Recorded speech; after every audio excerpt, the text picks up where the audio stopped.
Meteorites, you know, space rocks, they fall all over Earth, yet a whopping 2/3 of the ones we found have come from one location, a very specific part of Antarctica. Hi, I'm Cameron, and this is Minute Earth.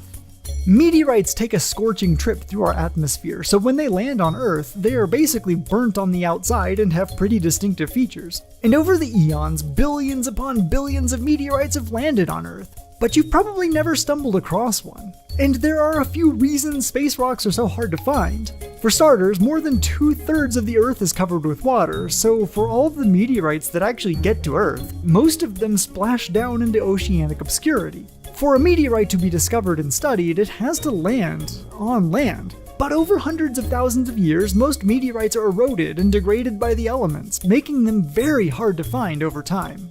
Dry places, on the other hand, keep meteorites in great condition. Plus, those dark space rocks are pretty easy to spot against a light-colored background. So most meteorites that are found in Earth's deserts. And it turns out that the biggest desert in the world is, you guessed it, Antarctica.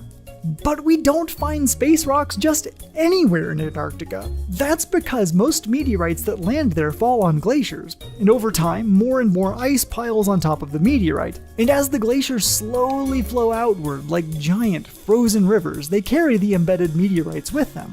Most glaciers flow straight into the ocean, depositing their meteorites into Cthulhu's collection, but others collide with mountain ranges, forcing the ice upward. Meanwhile, strong winds shear away the highest parts of the glacier, revealing deeper layers of ice and thousands of years of entombed meteorites. So Antarctica is perfectly primed to collect meteorites. It catches them with its huge surface area, keeps them on ice, and then piles them up in specific places. And conveniently, it even marks those places for us. The layers of ice preserving all of those meteorites were so compressed for so long that they've had all of the air squeezed out of them. They literally appear blue in the sunlight once they reach the surface. All scientists have to do is find blue ice, which is only in very specific regions, and gather up the meteorites that accumulate there. So of the 67,000 meteorites discovered and documented, some 42,000 have been found in Antarctica, and each year expeditions bring back nearly 1,000 more. We've learned all sorts of stuff from those meteorites, like how the planets we know and love, and even our own moon came to be, how meteorites might have brought water to Earth, as well as the organic molecules that made life here possible.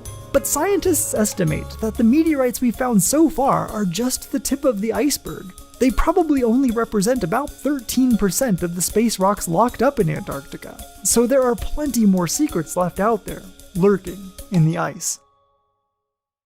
Antarctica is not just the best place in the world to find meteorites, it's also home to an incredible ecosystem. We're actually working on a video about it right now in kind of an experimental style for us. If you want to enable us to experiment more, please consider becoming a patron at patreon.com/MinuteEarth. And if you want to support us in a different way, just download the free new Tab for Trees extension from our friends at Tab for a Cause by using the link in the description. Whenever you open up a new tab, not only will Minute Earth get a little bit of support, the rest of the ad revenue will go to Eden restoration projects, which help local communities around the world restore the wild habitats around them, which is pretty cool.